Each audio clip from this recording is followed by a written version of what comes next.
بسم الله الرحمن الرحيم.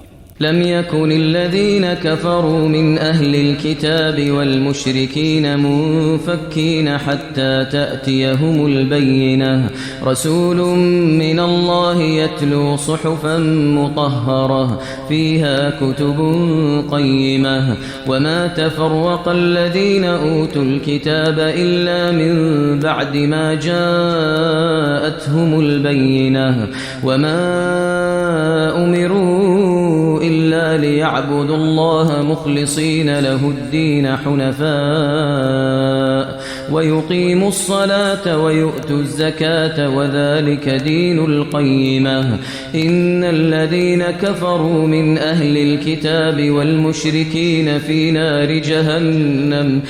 نار جهنم خالدين فيها أولئك هم شر البرية.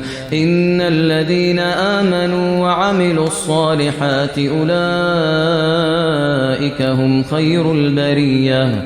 جزاؤهم عند ربهم جنات عدن تجري من